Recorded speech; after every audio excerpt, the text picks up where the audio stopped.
संपूर्ण अंग है जो योगियों द्वारा ध्यान करके प्राप्त किए जाते हैं, जो संपूर्ण लोगों के स्वामी हैं, जो जन्म मरण रूप भय का नाश करने वाले हैं। ऐसे लक्ष्मीपति कमल नेत्र भगवान श्री विष्णु को मैं प्रणाम करता हूँ। तो हमने ये लास्ट ट्यूसडे को भगवत गीता शुरू करी थी, और नीलम जी आप, हाँ, भगवत गीता शुरू करी थी और उसमें हमने पहले 3 श्लोक पढ़े भी थे। और पहले 3 श्लोक में पहले तो गुरुदेव एक ब्यूटीफुल नॉलेज देते हैं कि ये भगवत गीता, तो ये क्या है? महाभारत, महाभारत का ये पार्ट है। और महाभारत का मतलब, भारत का मतलब है ब्रिलियंस, भारत का मतलब है ब्रिलियंस, और महाभारत का मतलब अति सुंदर, अति सुंदर। और ये कहां पे दे रहे हैं? वार में नॉलेज दे रहे हैं। वार में नॉलेज सबसे ज्यादा जरूरी है, क्योंकि अगर होश में अगर आप लड़ोगे तो आप जीतोगे। अगर होश में नहीं लड़ोगे, खाली जोश होगा, होश नहीं होगा क्या करना है क्या नहीं करना, तो आपके चांसेस 99% है हार जाओगे। तो वार में एक्चुअली क्या होता है ना, जब हम क्रोधित होते हैं तब भी हम लोगों को याद ही नहीं रहता। वो कहते हैं ना, विनाश काले विपरीत बुद्धि, तो याद ही नहीं रहता, ज्ञान याद ही नहीं रहता। तो भगवान ने ये जो ज्ञान दिया, वार में दिया। पीसफुल एटमॉस्फेयर में तो कोई भी ज्ञान दे दे, लेकिन वार में ज्ञान दे रहा है कोई, तो वो भगवान ही दे सकते हैं, वो शांताकारम ही दे सकते हैं, वो कमल नयन ही दे सकते हैं। और जब भगवान ने ज्ञान दिया तो कैसे ज्ञान दिया? सॉन्ग, गीता, गीता मतलब सॉन्ग। और ये अद्भुत है कि वार में भी कोई सिंग कर सकता है। वहां पे इतना कोलाहल, वहां पे भी कोई शांत रह के सिंग कर सकता है, हारमोनी में आ सकता है। पूरी डिसहार्मनी होती है, पूरा कॉन्फ्लिक्ट होता है, वहां पे भी पूरा जो है ना, हारमोनी में रह के। और गीता शुरू होती है किससे? प्रश्न से। हमारे लोगों की ना, सब लोगों की जिंदगी बचपन में शुरू होती है प्रश्न से।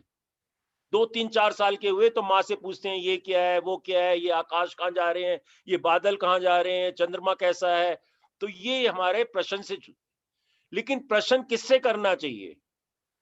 प्रश्न बैठ के करना चाहिए जहां पे ज्ञान की पिपासा हो।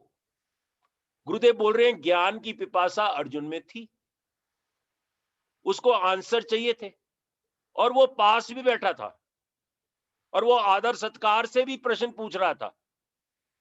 लेकिन वो क्या था? वो ज्ञान में नहीं था, तो इसलिए ज्ञान की पिपासा थी उसको। उसके बारे में बात करेंगे, अभी ये आएगा ही तो, कि ज्ञान में कौन से ज्ञान में नहीं था? वो कंफ्यूज था, वो कॉन्फ्लिक्ट में था। तो ऐसे ही बच्चे कंफ्यूज होते हैं, कॉन्फ्लिक्ट में होते हैं, उनको कुछ होता है, और हम लोग ना उनको झड़क देते हैं, आंसर नहीं देते। भगवान ने यहाँ पे आंसर दिया। हम लोग भी अपने बच्चों को या अपने साथियों को या अपने सबॉर्डिनेट को प्रॉपर समझ के उनको आंसर दे दें, शांत कर दें, तो हमारा टीम का आउटपुट कितना बढ़ जाएगा।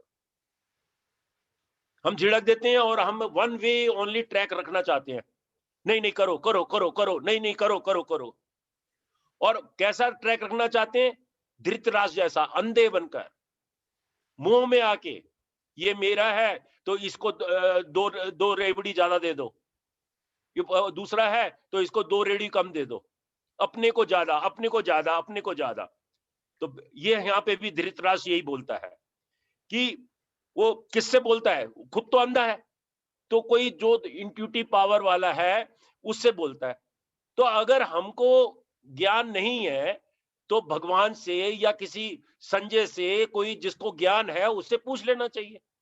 हम लोग शर्माते हैं, हम लोग कहते हैं ये क्या सोचेगा, कोई भी है। अब हम यहाँ पे कोर्स ले रहे हैं, हमारे साथ एक यंग टीचर है, बहुत बढ़िया फाइन टीचर है, अब उससे हम कितनी चीजें सीख रहे हैं।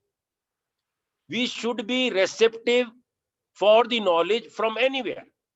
बच्चे से भी आए तो नॉलेज के लिए हमको सौभाग्यशाली रहना चाहिए कि हाँ कुछ मिल रहा है। तो यहाँ भगवत गीता में भी क्या है कि उसने जो है ना, धृतराष्ट्र ने एटलीस्ट, उसको नॉलेज तो थी थोड़ी बहुत, लेकिन वो मोहवश, मोहवर्ष दुर्योधन को मैं कर रहा था। तो नॉलेज थी उसको, कुछ पता नहीं लग रहा था, तो उसने संजय की मदद ले ली। संजय के पास पावर थी, नॉलेज थी कि वो आंखों देखा हाल बता रहा था। तो संजय ने जो पहले 3 तो हमने कर लिए थे, तो संजय ने सबसे पहले क्या बोला कि जब धृतराष्ट्र ने पूछा उससे कि क्या हो रहा है युद्ध भूमि में, तो संजय ने बोला कि इस जो जो लोग यहाँ पे युद्ध भूमि में आए हुए हैं, वो आमने सामने खड़े हैं। और उस टाइम में सबसे पहले जो है ना, दुर्योधन ने बोला, क्या बोला दुर्योधन ने, कि दुर्योधन ने बोला कि ये कौन सा श्लोक है दुर्योधन वाला, एक सेकंड, हाँ हाँ, इस सेना में बड़े बड़े धनुष वाले तथा युद्ध में और भीम अर्जुन के समान शूरवीर सात्विक और विराट तथा महारथी राजा द्रुपद धृष्टकेतु और चेकितन, ये सारे बलवान हैं। तो दुर्योधन को क्या दिख रहा है, ये सब महारथी हैं। दुर्योधन ना घबरा रहा है, वीक आदमी दूसरे का ना बल देख रहा है, उसके पास भी बल है, अपने बल को इतना नहीं देख रहा।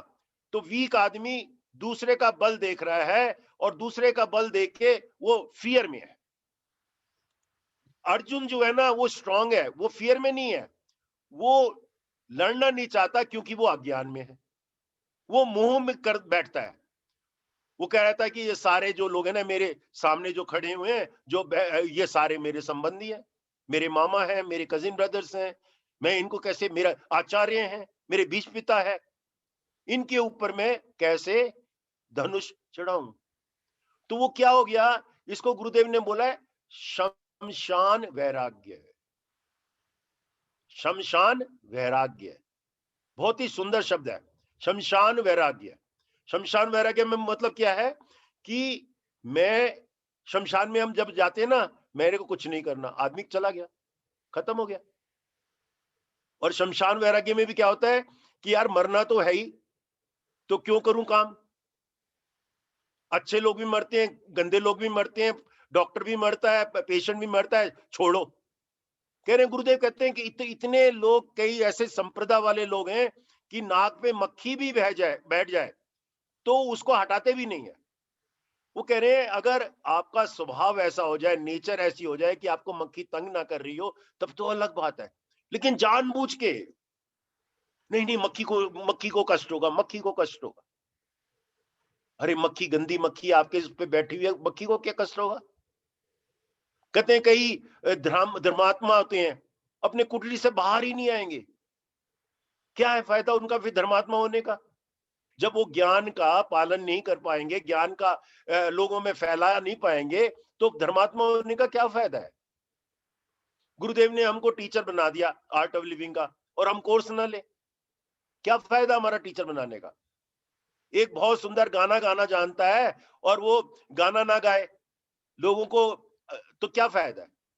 जो हमारे पास स्किल है वो दूसरों के लिए है, उसको यूज करना चाहिए। अब यहाँ पे अर्जुन जो है ना, वो क्या है, वो श्रेष्ठ धनुर्धारी है, सबसे बड़ा है योद्धा। और सबसे बड़ा योद्धा जो है वो कांप रहा है। क्यों कांप रहा है, अज्ञान में कांप रहा है, अज्ञान में कांप रहा है। कह रहे मेरे सगे संबंधी बैठे हैं, इनको मार के तो मेरे को डिफरेंट उदाहरण दे रहा है कि उनसे मेरे को क्या यश पड़ेगा, क्या यश पड़ेगा। अब इसको पढ़ते हैं एक एक करके, तो और धीरे धीरे पता लगेगा कि देखो क्या कह रहे हैं ये। हाँ, कह रहे हैं कि हे ब्राह्मण, हे ब्राह्मण श्रेष्ठ, अपने पक्ष में भी जो प्रधान है उनको आप समझ लीजिए। आपको जानकारी के लिए मेरे सेना के जो जो सेनापति हैं उनको बतलाता हूं। ये कौन बोल रहा है, दुर्योधन। आप द्रोणाचार्य, पितामह भीष्म तथा कर्ण और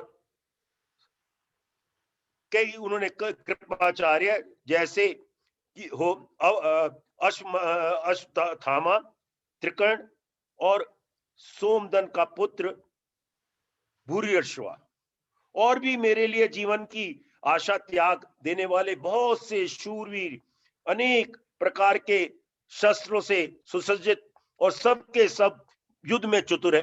उसके पास भी सब कुछ है, लेकिन पहले उसका ध्यान कहां पे गया? पहले डर गया। और भीष्म पिता द्वारा रक्षित हमारी यह सेना सब प्रकार से अजय है, और भीम द्वारा रक्षित इन लोगों की यह सेना जीवन में सुगम है। इसलिए हम मोर्चे पर अपनी अपनी जगह स्थित रहे, और आप लोग सभी निस्संदेह भीष्म पिता को ही सब ओर से रक्षा करें। कौरवों में वृद्ध बड़े प्रतापी पितामह भीष्म के दुर्योधन के हृदय में हर्ष उत्पन्न करते हुए उच्च स्वर से सिंह की दिहाड़ कर समान गरज कर शंख बजाया। सबसे पहले किसने शंख बजाया? भीष्म पिता ने। अब यहां पे गुरुदेव बोलते हैं शंख का क्या मतलब है। कहते हैं बच्चा एक रो रहा हो, पुरानी हमारी, हमने तो अपनी अम्मा जी को भी देखा है, बच्चा रो रहा हो, वो चम्मच लेके ही चम्मच को बजाती है थाली पे, बच्चा चुप हो जाता है। क्या है कि कोई रो रहा हो ना, तो कुछ शोर करो, कुछ शोर करो, और वो शंख से शंखनाद होता है। मंदिर में भी जब आरती होती है या मंदिर में जब हम जाते हैं, डिफरेंट उसके जो है ना शोर होता है। क्यों होता है? उससे जो अंदर का शोर है वो शांत हो जाता है और मन शांत हो जाता है। तो वो कंप्लेनिंग माइंड, दुर्योधन ये है वो है, उनके यहाँ इतने लोग हैं, वो सब कंप्लेनिंग माइंड था। उसको शांत करने के लिए, क्योंकि भीष्म पिता बड़े ज्ञानी थे, उन्होंने क्या करा? शंख बजाया। और इसके पश्चात शंख और नगाड़े, ढोल और मृदंग, सारी चीजें जो है ना सब बज पड़ी। इसके अनंतर सफेद घोड़ों से युक्त उत्तम रथ में बैठे हुए श्री कृष्ण महाराज और अर्जुन ने भी अलौकिक शंख बजाए। यहाँ पे क्या 15वें श्लोक में जो है ना ये महत्वपूर्ण है। क्या बोलते हैं? श्री कृष्ण महाराज ने क्या बताया इन्होंने? श्री कृष्ण महाराज ने पांड्य जनक नामक अर्जुन ने देवता नामक और भयानक कर्म वाले भीमसेन ने पौंडु नामक महाशंख बजाया। मतलब इन शंखों की ध्वनि अलग अलग है। सब भगवान ने शंख कौन सा बजाया? 5 तत्व का, 5 एलिमेंट्स का। 5 एलिमेंट्स में भी कहते हैं कॉन्फ्लिक्ट है। एक आकाश तो ऊपर देख रहा होता है, और बाकी 4 एलिमेंट ना आपस में कॉन्फ्लिक्ट है। हवा और फायर में कॉन्फ्लिक्ट है। हवा चलती है, थोड़ी सी फायर है, बुझ जाएगी फायर। लेकिन थोड़ी देर बाद में अगर फायर बढ़ जाए, जैसे जंगल की आग होती है, और हवा चले तो उसको सपोर्ट करती है। फिर उसको पानी से बुझाते हैं, पानी से फायर को बुझाते हैं। तो पानी और फायर में क्या हो गया? दुश्मनी हो गया। और पानी को गर्म करने के लिए फायर का इस्तेमाल करते हैं, वहां दोनों का मेल भी हो गया। अगर आइस बन जाए पानी तो गर्मी चाहिए, गर्मी ना हो तो सारा का सारा पानी आइस बन जाए। और अगर बहुत ज्यादा गर्मी हो जाए तो धूप बन जाए, वो भाप बन जाए। तो दोनों में कॉन्फ्लिक्ट भी है, दोनों में एक भाईचारा भी है।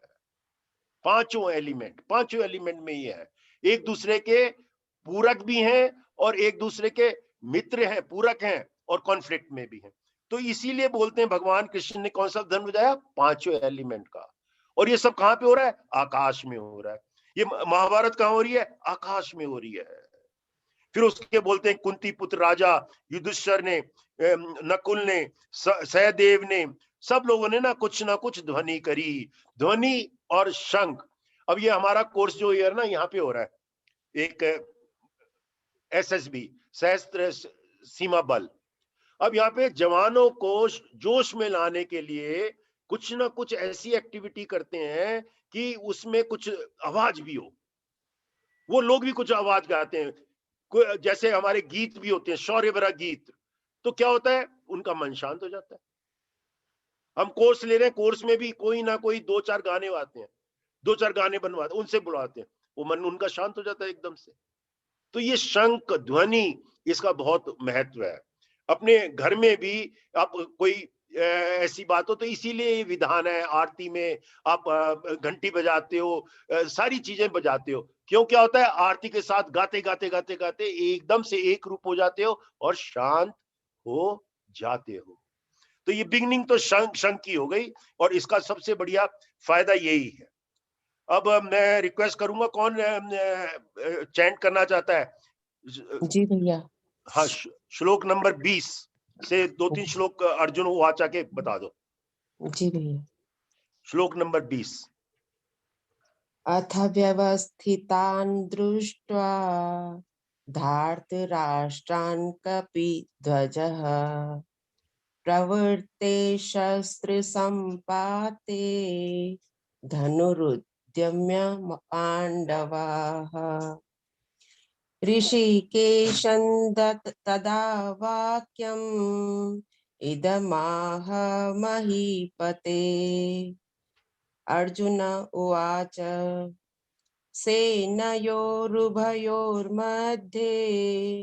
रथं स्थापयमेच्युत यावदेतान्निरीक्षेऽहं योद्धुकामानवस्थितान् कैर्मया सह योद्धव्यम् अस्मिन् रणसमुद्यमे योत्स्यमानानवेक्षेऽहं य एतत्र समागताः धार्तराष्ट्रस्य दुर्बुद्धेर्युद्धे प्रियचिकीर्षवः। बहुत बढ़िया। बस ये अर्जुन ने देखो सबसे पहले क्या रिक्वेस्ट करी। सबसे पहले अर्जुन ज्ञानी था, उसको ज्ञान की पिपासा थी, थोड़ा सा कॉन्फ्लिक्ट में था। उसने रिक्वेस्ट करी कि मेरे को बीच में ले जाओ भगवान कृष्ण, मेरे रथ को बीच में ले जाओ, मैं दोनों सेनाओं को देखना चाहता हूं। वो एक ही आदमी को नहीं देखना चाहता। घर में सास बहू में झगड़ा हो गया और आपने बहू अपनी पत्नी का वो ले लिया सहारा, या अपनी माँ का सहारा ले लिया बिना दूसरे की बात सुने हुए, तो क्या हो गया, आप पहले ही एक जने के फॉर हो गए, एक जने के अगेंस्ट हो गए। अर्जुन को बिल्कुल क्या है, वो रहना चाहता है कि मैं बीच में जाके देखूं क्या है, क्या हो रहा है। उस द्वंद से बाहर आके, जब हम किसी समस्या से बाहर आके, दो लोग लड़ रहे हैं, तीसरा आदमी बता सकता है भाई कौन गलत है कौन नहीं है, दोनों बोलते हैं मैं ठीक हूं। तो उससे बाहर आके बीच में बैठ के सबसे पहले अर्जुन ने कहा, तो ज्ञानी था वो। दुर्योधन तो अपने पक्ष से ही बोलने लगा, बस दूर से वो डर रहा था। यहां पे भी अर्जुन ने क्या बोला कि भगवान मेरा तो रथ बीच में ले जाओ, मैं देख लूं क्या हो रहा है। और उसने दुर्योधन के प्रति क्या बोला, दुर्योधन के प्रति बोला कि यार ये थोड़ा सा मंद बुद्धि का है, थोड़ा सा ये आदमी जो है ना, क्या बोला उसने, हाँ दुर्बुद्धि का है। मतलब उसके प्रति उसको आक्रोश नहीं था कि उसने मेरा सारा राज्य हड़प लिया है, उसने मेरा सारा धन हड़प लिया है। खाली बोल रहा था यार ये इग्नोरेंस में है। हमारे दो कोर्स में गुरुदेव बोलते हैं ना, don't see intentions in others mistake. वो उसकी गलती में मंसूबा नहीं देख रहा था, वो देख रहा था कि ये दुर्योधन जो है ना अज्ञान में है, उसने ये अज्ञान वर्ष किया है। वो पहले ही सबसे पहले उसने जो बोला ना, यही बोला उसने बस कि जो ये दोनों सेना के बीच में मेरे को ले जाओ और मैं देखूं कि ये द्रुपदी जो इसको बुद्धि नहीं है, मतलब एक प्रकार से उसके प्रति कंपैशन है, उसको दुर्बुद्धि है दुर्योधन को, तो मैं देखूं कि यार ये है क्या, ये चक्कर क्या है। फिर संजय ने बोल कहा कि इस प्रकार जब कह के अर्जुन शांत हो गया, तो भगवान कृष्ण ने दोनों सेनाओं के बीच में भीष्म और द्रोणाचार्य के सामने तथा संपूर्ण राजाओं के सामने उत्तम रथ को खड़ा करके इस प्रकार कहा कि हे पार्थ, युद्ध के लिए जुटे हुए इन कौरवों को देख।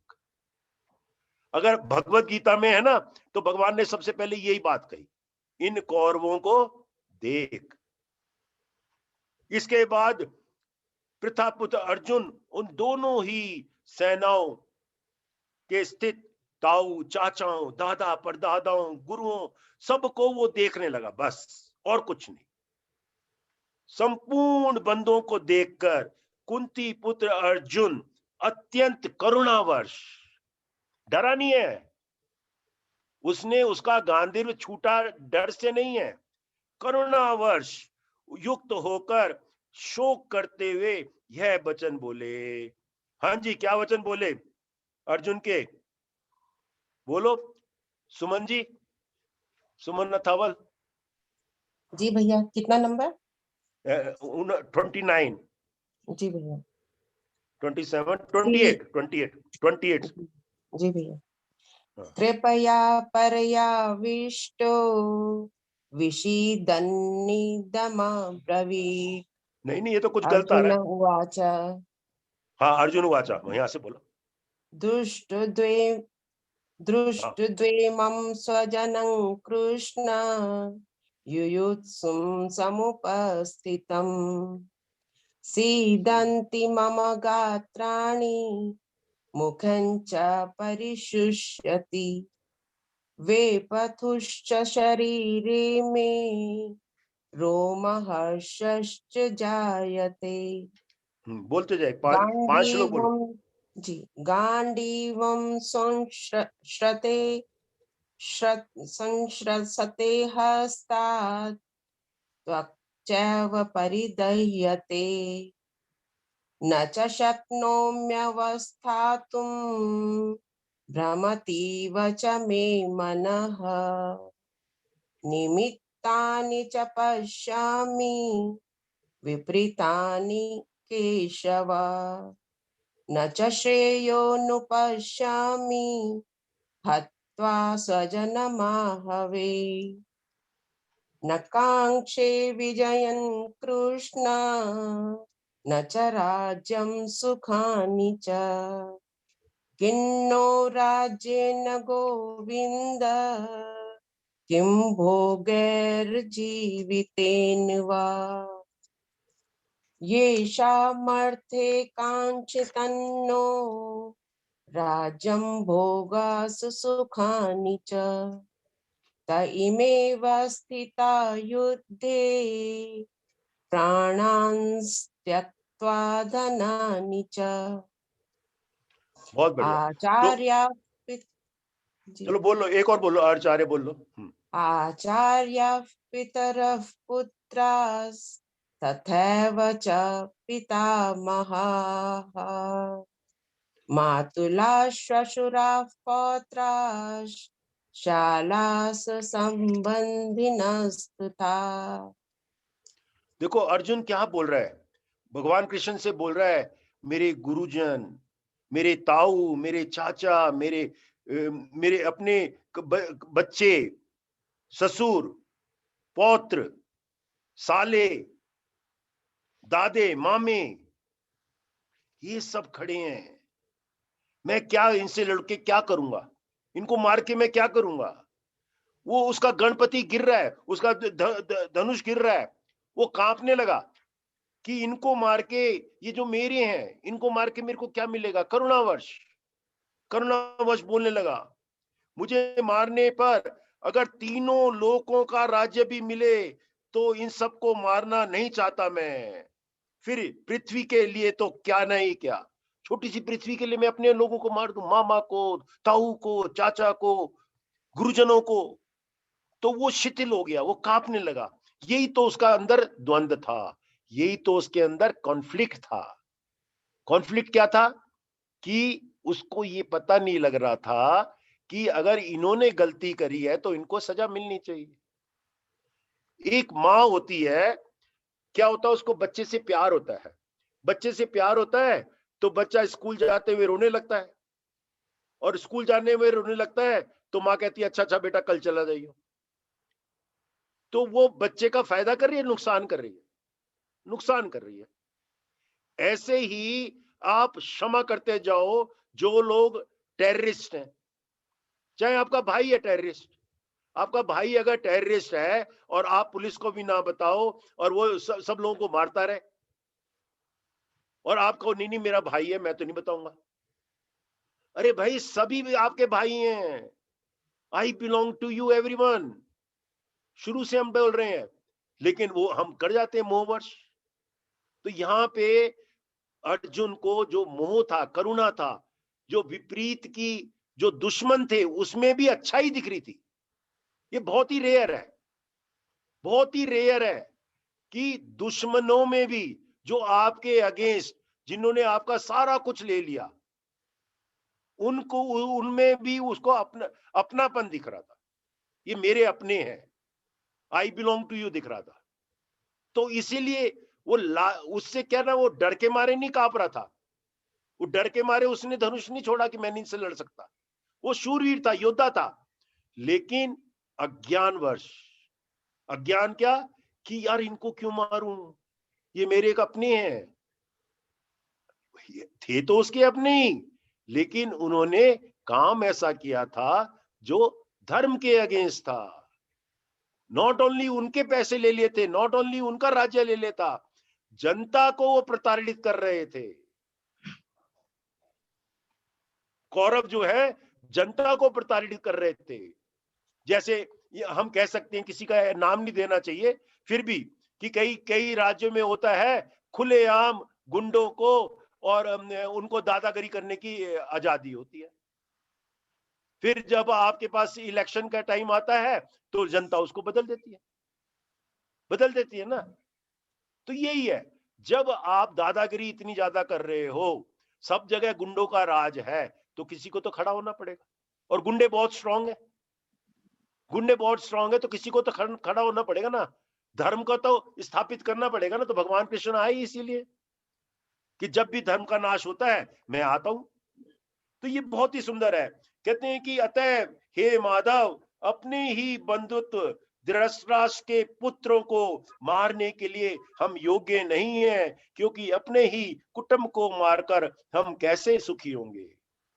मतलब उसके अंदर इतना अपनापन है, उसने उसको बार बार बार बार जलाने की कोशिश करी, सारा पैसा ले लिया, सब कुछ किया, फिर भी उसके अंदर अपनापन है अर्जुन के ऊपर, उसका बड़प्पन है। कह रहे मैं इनको मारने का मेरे को कोई फायदा नहीं है, मैं कैसे मारूं इनको, कैसे युद्ध लड़ूं इनसे। यद्यपि लोभ से भ्रष्ट हुए ये लोग कुल के नाश से उत्पन्न दोष को और मित्रों से विरोध करने में पाप को नहीं देखते, तो भी ये जनार्दन, उसको पता है ये पाप कर रहे हैं, बोल रहा है, भगवान कृष्ण से बोल रहा है इस श्लोक में 38-39 में। क्या बोल रहा है, बहुत ही सुंदर बोल रहा है कि ये क्या है, ये कुल के नाश से उत्पन्न दोष को और मित्रों से विरोध करने में पाप को नहीं देखते। दुर्योधन और कौरव पाप को नहीं देखते, लेकिन फिर भी कह रहा है जनार्दन, कुल के नाश से, क्योंकि वो मेरे कुल वाले हैं, उत्पन्न दोष को जानने वाले हम लोगों को, हमको तो पता नहीं मेरे कुल के, हम लोगों को इस पाप से हटने के लिए क्यों नहीं विचार करना चाहिए। हम क्यों लड़े, हाँ हम क्यों लड़े। हाँ, तो ये जो है ना बड़ी अद्भुत है, बड़ी महानता है, अर्जुन की बड़ी महानता है। खाली खाली एक ही उसके अंदर प्रॉब्लम आ गई बस, कि उसने क्या करा कि उसने ये नहीं संकल्प किया कि ये अधर्म कर रहे हैं, और अधर्म भी बहुत ज्यादा हो गया। अधर्म कितना ज्यादा हो गया, उसने, भगवान कृष्ण ने जाके दुर्योधन को बोला यार इनको 5 गांव दे दे, तूने इनका राज्य ले लिया, 5 गांव दे दे, 5 गांव भी देने को तैयार नहीं। तो इतना ज्यादा अधर्म हो गया उसका। जब इतना ज्यादा अधर्म हो गया कि वो उसके देश में सब लोगों की तराई तराई है, तब तो किसी को बोलना ही पड़ेगा ना। तब तो नहीं देखना पड़ेगा ये मेरा भाई है, मेरा भाई है तो मारता रहे लोगों को। तो यहाँ पे भगवान की जरूरत है, यहाँ पे ज्ञान की जरूरत है, और यहां से ही ज्ञान शुरू होता है। कहते कृष्ण पाप के अधिक बढ़ जाने से कुल की स्त्रियां अत्यंत दूषित हो जाती हैं, और ये वाण्य स्थितियों के दूषित हो जाने पर वर्ण संकर, सब कुछ पता है उसको। अर्जुन कह रहा है अपने मुख से कि पाप अधिक बढ़ जाने से कुल की स्त्रियां खराब हो जाती हैं, कुल का नाश हो जाता है, सब कुछ पता है, लेकिन लड़ने को तैयार नहीं। कह रहा कुल घाती हैं सब लोग, वो भी कह रहा है, सब कुछ अपने मुंह से कह रहा है कि वो सब कुछ बोल रहा है, हे जनार्दन, जिनका कुल धर्म नष्ट हो गया है, ऐसे मनुष्यों का अनिश्चित काल तक नरक में वास होता है, ऐसा हम सुनते हैं। ये भी बोल रहा है कि ये नरक में जाएंगे, खुद बोल रहा है। हाँ, शोक, हम लोग बुद्धिमान होकर भी महान पाप करने को तैयार हो गए हैं, तो राज्य और सुख के लोभ से स्वजनों के मारने के लिए उद्यत हो गए हैं। तो बस यहां पे वो फंस गया कि मैं अपने स्वजनों को क्यों मारूं। उसको, उनको अभी भी दुर्योधन स्वजन लग रहा है, जो दुश्मन है, जो उसने सब कुछ खरी उसका कर लिया, तो उसको भी, वो भी स्वजन मिल रहा है। तो कहते हैं कि यदि मुझ शस्त्र रहित एवं सामना ना करने वाले को शस्त्र हाथ में लिए हुए धृतराष्ट्र के पुत्र रण में मार डाले, तो ये मारना भी मेरे लिए अधिक कल्याणकारक होगा। संजय बोले, रणभूमि में शोक से उद्विग्न मन वाले अर्जुन इस प्रकार कहकर बाण सहित धनुष को त्याग कर रथ के पिछले भाग में बैठ गए। बैठ गया, मैं नहीं लड़ रहा, मैं नहीं लड़ रहा। और भगवान कृष्ण ने इसको क्या बोला है? भगवान कृष्ण ने नहीं, हमारे भगवान भगवान श्री श्री गुरुदेव ने क्या बोला है? शमशान वैराग्य। बहुत ही सुंदर शब्द है, शमशान वैराग्य। वैराग्य जो होता है ना, उसमें कर्म भी करना होता है। शमशान वैराग्य में, अरे यार सब मर रही है, छोड़ो, क्या करना, अच्छा काम करो तब भी मरना है, गलत काम करो तब भी मरना है, तो करने से क्या फायदा। ऐसा लॉजिक ना अपने दिमाग में लगाते हैं। ऐसा लॉजिक जब दिमाग से लगाते हैं तो युद्ध क्षेत्र, कर्म क्षेत्र से भाग जाते हैं, भगौड़े हो जाती हैं। कई लोग ना, गुरुदेव बोलते हैं, कई लोग ना उधर आ जाते हैं आश्रम में। क्यों? घर में उनके अंदर तनाव है। ये तो ठीक है, तनाव है तो थोड़ा से थोड़े दिन के लिए आ जाए, लेकिन वो फेस नहीं कर सकते सिचुएशन घर की। वो अपनी रेस्पॉन्सिबिलिटी नहीं लेते। वो अपनी रेस्पॉन्सिबिलिटी लेते तो क्या हो गया उनको? शमशान वैराग्य है। आश्रम में पड़े रहते हैं, आश्रम में पड़े रहते हैं, कुछ नहीं करना, कुछ नहीं करना, बस आश्रम में पड़े रहते हैं। उनको क्या हो गया? अर्जुन विषाद योग। सबके जीवन में, सबके परिवार में ऐसे कोई एक दो जने मिल जाएंगे, छोड़ो छोड़ो, और वो लोग कहेंगे बड़ा साध्वी है, बड़ा संत है। अरे क्या, कहां का संत? गुरुदेव बोलते हैं कहां का संत? कमरे से बाहर नहीं आता, कहां का संत? तेरे में ज्ञान है, तेरे में कुछ है, तो लोगों को ज्ञान में लाओ, लोगों को प्यार में लाओ, प्रचार करो, किसी तरह से भी प्रचार करो। तो लेकिन लोग ना ऐसे कहते हैं निकम्मे भाव से, निकम्मे भाव से जो है ना, उसको समझ के कि भाई ये नहीं नहीं नहीं लड़ाई हो जाएगी, छोड़ छोड़ छोड़ छोड़ छोड़ छोड़, डर के नहीं, अर्जुन के भांति बलवान लोग भी, कई लोग वो कह रहे हैं गलत है, गलत है, गलत है।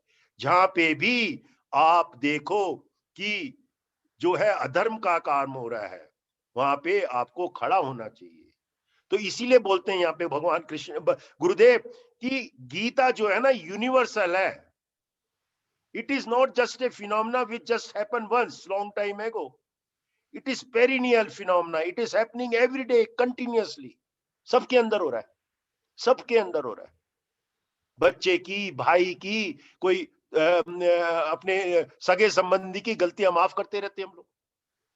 चलो मेरे अगेंस्ट गलतियों को माफ कर दो, वो समाज के प्रति गलतियां करते रहते हैं, समाज में बर्बादी करते रहते हैं।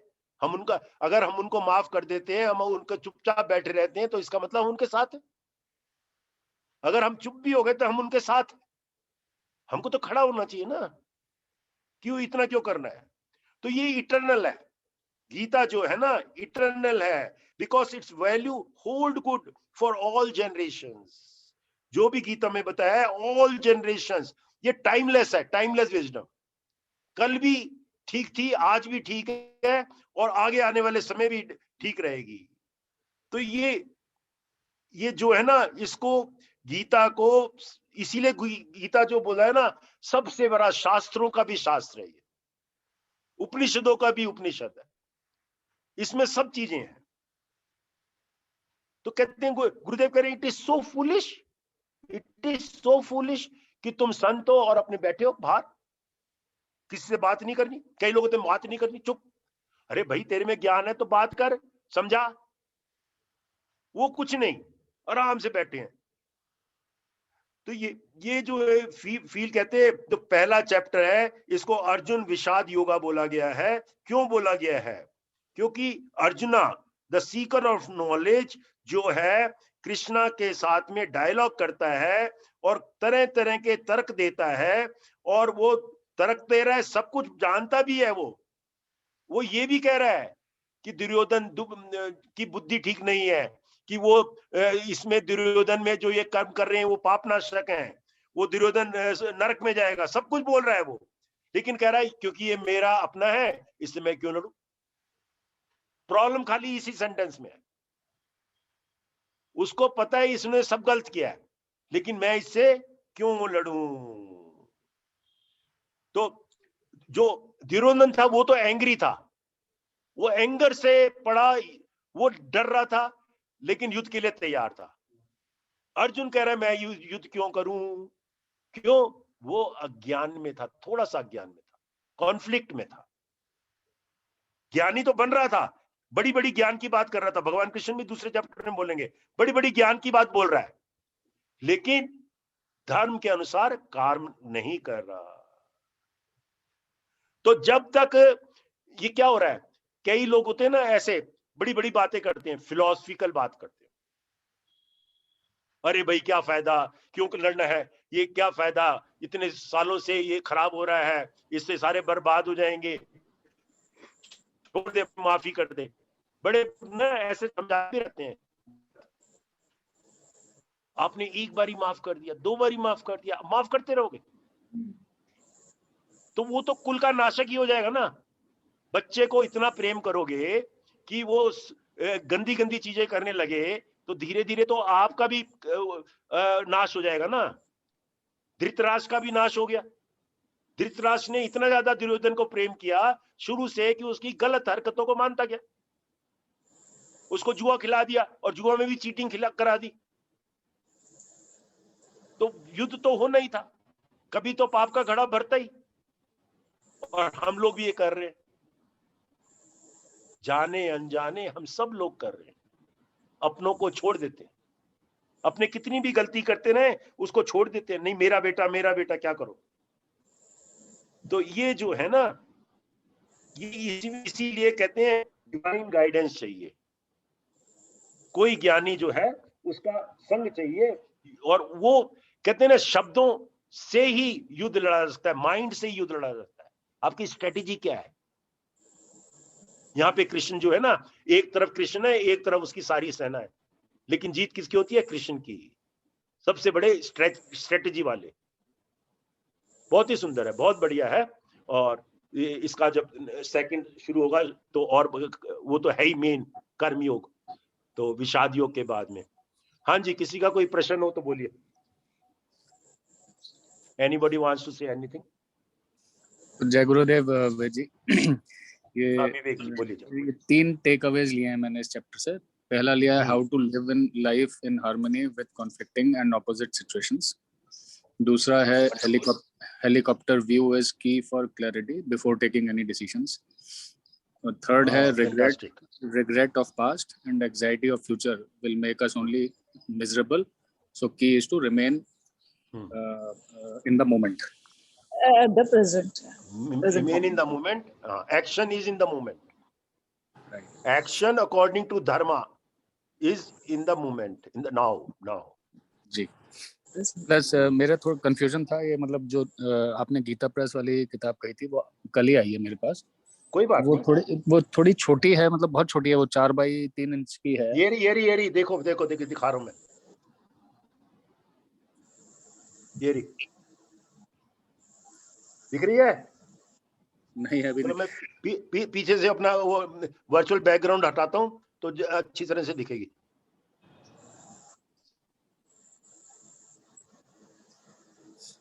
वर्चुअल बैकग्राउंड को नन करना पड़ेगा तो मैं अच्छी दिख जाएगी। हाँ जी, देखो अब ये नहीं, आपका वो फोटो ही नहीं दिख रही है। दिख रही है ना? दिख तो रही है भाई। नहीं, मुझे नहीं दिख रही है। एनीवेज मैं ये अभी भगवत गीता नहीं दिख रही? नीलम दिख रही है? दिख रही दिख रही है। हाँ, पता नहीं मेरे स्क्रीन में आपका वो नहीं चला कोई गया बात है। नहीं, ये छोटी किताब ही है और ये सबसे सस्ती किताब है क्योंकि इसमें कोई बायस नहीं है। इसमें जी। श्लोक का बस मतलब लिखा हुआ है। जी जी जी। तो दूसरा ये था कि जब मैं कंपेयर कर रहा था इस वाली किताब को जो गुरुदेव वाली है, तो उसमें निम्न